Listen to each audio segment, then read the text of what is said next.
owner Tiffany Henyard is expected in court today for failing to produce records in a lawsuit against her in the Village.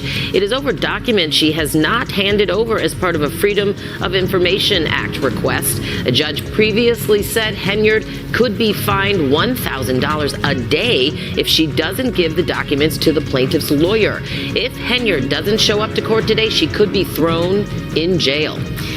And I tell you, 4 years, a lot of times people don't know, so they just go off of what they heard. Go for the information and learn for yourself, educate yourself. All right, folks, class is officially in session. Time to smarten up, because today we are diving into the latest drama surrounding Tiffany Henyard.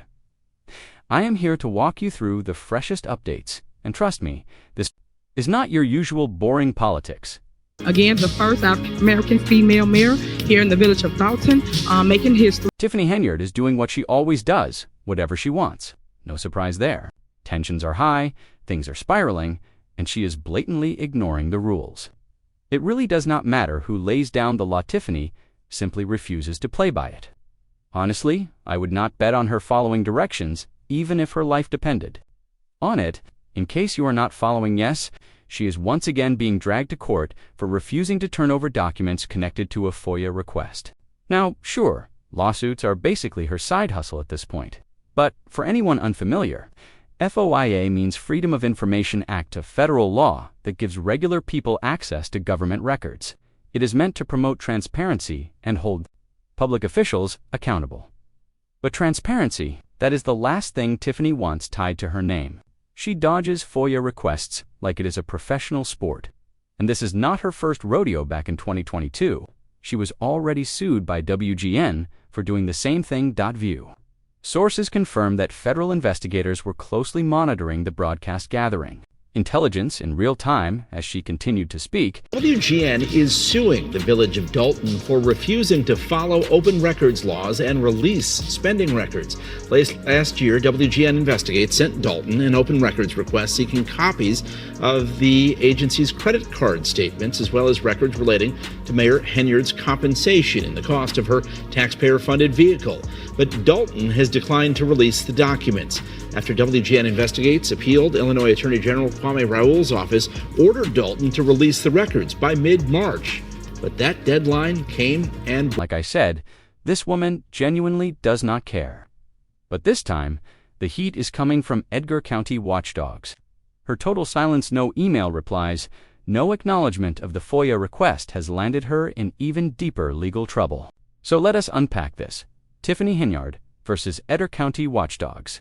Let me explain how we got to the point where a judge nearly issued an arrest warrant for her. This all comes from Illinois Leaks, which is the official page of the Edgar County Watchdogs. You can find them at edgarcountywatchdogs.com. According to the court docket, on March 5, 2025, the court found that Mayor Henyard ignored emails sent on September 4th, October 30th, and November 19th of 2024. These emails were from the village's legal team, asking her for records tied to the FOIA request. The judge then ordered her to locate and submit all records related to a request from January 5, 2024. By March 19, 2025, if no records existed, she had to explain the search she conducted, including what systems were used, how she searched them, and which staff helped. In simple terms, find the documents or show proof you tried. Unsurprisingly, she did neither. No records, no explanation, nothing. As a result, the plaintiff filed a verified petition to have her held in indirect civil contempt, and the judge approved it on May 7, 2025. Henyard was ordered to appear in person on May 23 at 9 a.m. But guess what? She skipped it. The judge officially found her in contempt for ignoring orders. So she was given one last shot: spit the records by May 27th or start paying $1,000 a day in fines. That finally got her attention. She showed up, probably realizing taxpayer money would not cover these fines forever. Then came another court date, May 30th, 2025, via Zoom. If she had missed that one, an arrest warrant would have been signed off. Now, she has until Friday the 6th, right around the corner, to show up in court again, in person, and bring those documents. So what do you think? Is she going to try to stall again? Because this is getting out of hand. How many chances do People like her really get especially when they seem to have connections or leverage. That is the thing with Tiffany Shea. Acts untouchable, like she has secrets on someone powerful. Maybe that is why the consequences never stick. With the amount of corruption she has displayed, she should have been removed and jailed long ago, as with all the lies she has been caught telling. And yes, some of it on video. And this is who is managing public funds and village resources. It is beyond outrageous. But I want to know what you think. Will she finally comply this time? Or will it be more of the same defiance, arrogance, and complete disregard? Now let us talk about those documents, because rumors are flying. Apparently, Tiffany and her partner, Kamal, were seen burning papers, possibly destroying evidence behind the Rock Island car wash. Just to clarify, Kamal never owned the place, he only worked there. But something shady definitely went down. There was a fire, a serious one, and YouTuber Crook County captured the whole thing on video. Go check out his channel. He dropped the footage along with a rap track. Honestly, the track was kind of a vibeless, aggressive, more reflective, though yeah, it had a few explicit lyrics. Typical hip-hop. Anyway, the video shows someone poking around in this massive fire, making sure everything burns properly. And no, this was not a barbecue. The flames were massive, and it happened late at night, highly suspicious. And with her court date looming and documents still missing, it begs the question, what exactly went up in that fire? The timing could not be worse. Crook County even returned the next day to investigate, looking for charred remains or any clues about what was destroyed. In his video, you can spot a fire truck and a police car in the background. So clearly, someone called 911. That does not happen with legal fires.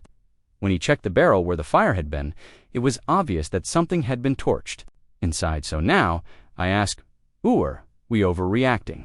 Or was that real evidence going up in flames? And hey, if anyone out there has inside knowledge, drop it in the comments. Seriously, spill it. But alright, enough about the fire. We get it was intense, and speculation is everywhere. Now let us move on to the most recent Dalton board meeting and how things have taken a major turn with Jason House as mayor. Let me sit is a welcome change. The transparency, the way he encourages honest discussion with the public is actually refreshing. Let me show you exactly what I mean. I am going to play a quick clip, and then we will talk about a certain board member who, let us be real, has no business still holding a seat. Board member. I have a couple of questions about village services. First, what is our current policy on code enforcement? Are the officers certified? Jason, yes, we do have officers. They are not certified yet, but our village administrator met with someone last week who made a proposal. I expect we will be fully compliant within 3 months, board member. And how about lawn care issues? I worked with the village administrator, and after an entire spring and summer, my grass just got cut last Saturday. But my neighbor told me, we are renters, so we do not care about the lawn. Anyone who follows my Facebook knows I take mine seriously. So what are we doing about that? Jason, we are starting with warnings. It will be a gradual enforcement process. Like everything else, it will follow a progressive system. Board member. What happens during emergencies if no officers are available? Are there supervisors on the ground? Jason, that really depends on the situation. Emergencies are never taken lightly, but it comes down to how many officers we have working at the time. We are actively hiring more officers because the demand is real. Now that is how Jason House runs meetings: professional, attentive, and genuinely interacting with the public. So let us take a step back and remember how Tiffany Henyard used to handle these same types of community concerns. Spoiler, she did not handle them at all. Resident, good evening. Someone from Public Works came to my home. I live on Blackstone.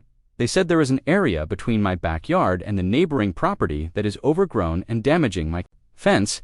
I was told I have to clean it up, but 10 feet from my yard puts me inside someone else's lot. I assumed that was city property. I need some clarification. And Tiffany's response, absolutely nothing. No explanation, no acknowledgement, no follow-up.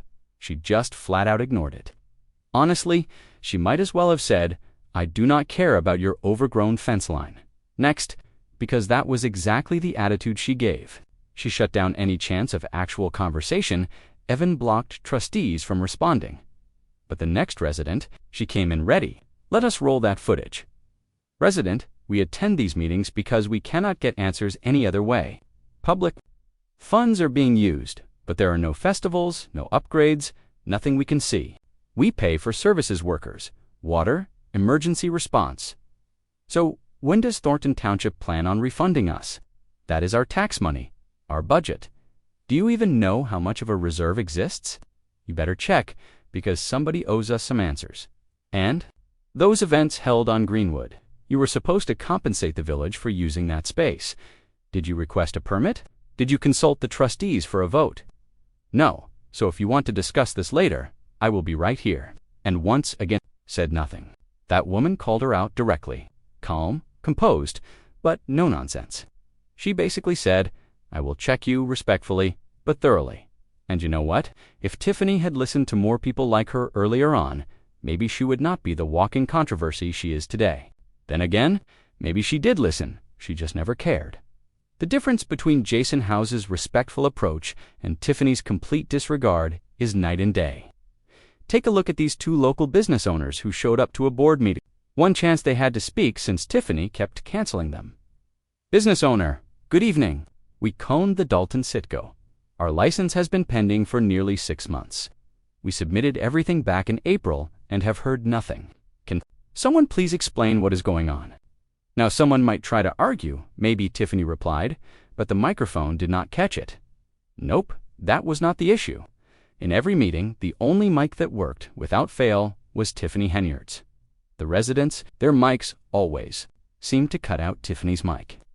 Crystal clear until she chose silence. She completely ignored them, and the business owners eventually left. No answer, no follow-up, just more chaos. Now let us get into the final chapter of this story. Back at the most recent Dalton board meeting, a public speaker named Alicia Nicole, who also runs a YouTube channel, stepped up to the mic. Alicia has been actively documenting the madness of the Tiffany Henyard era, demanding transparency. If you want to support someone who has been on the ground, check her out. This time, she directed her words at a specific board member. Alicia, this is my first meeting under the new administration, so congratulations. But I need to say something not to cause drama, but because it is necessary. This is for Andrew Holmes. Your conduct has been outrageous. You abandoned the residents and sided with Tiffany. Your voting record made that clear. A lot of people are calling for you to step down. I know you were asked before and you refused, but truthfully, this community no longer wants you here. This is not personal, it is about accountability. You have ignored every serious claim made against you, and the silence speaks volumes. You walked back in like nothing happened. No apology, no explanation, no acknowledgement. Whatever loyalty you had to Tiffany, is time to address that. You cannot return and pretend none of it happened. But that is exactly what it looks like. I have never spoken to you personally, and honestly, I do not care to. That is unfortunate, but it is the truth. You are the only one I have no interest in engaging with, and I am not the only one. I am not yelling. I am not being disrespectful. I am simply voicing what many others are thinking. Honestly, she said that beautifully. She knows how to communicate without getting derailed by emotion. Firm, calm, and laser-focused. Now, how did Andrew Holmes respond? In due time, but I must remain silent. Mum. Okay, Mum, I am going to remain silent. He nodded. His head like that was profound. Of course you are staying quiet. Do you not have any shame? Seriously, if you are not familiar, Andrew Holmes is still a trustee. He held that position under Tiffany and kept it because his term is not up. He has to be voted out. Alicia Nicole was basically urging him to step down voluntarily. Trip to Las Vegas. The allegations involved both Mayor Tiffany Henyard and an unnamed trustee. Complaints pointed to harassment, retaliation, and discrimination. The Department of Human Rights confirmed it is investigating. Finea Dukes was once a loyal supporter of Tiffany Henyard. She did not care what anyone thought. She even credited Tiffany for launching her political journey, mentoring her, guiding her, backing her. She said, I never imagined I would be in this position. Thank you for believing in me, for helping me during tough times. I am forever grateful. But that changed drastically during that infamous taxpayer-funded Las Vegas trip. Both Finea and Andrew Holmes were there. Finea says she blacked out. from drinking and believes she was drugged. She claims Holmes assaulted her while she was unconscious. We have been following the growing list of scandals surrounding Mayor Henyard's administration in that southern suburb. Tiffany, her security team, and close allies traveled to Vegas last May for a development conference.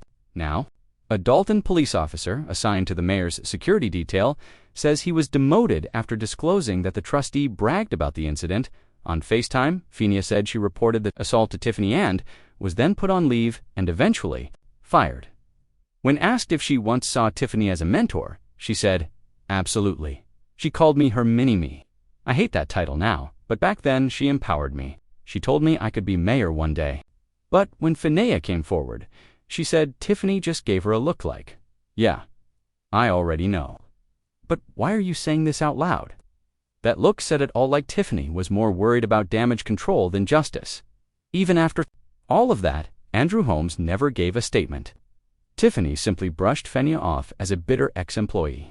But Henyard said, "I was making more than I ever had, $138,000 a year. I was finally financially stable. Why would I risk that unless something terrible happened?"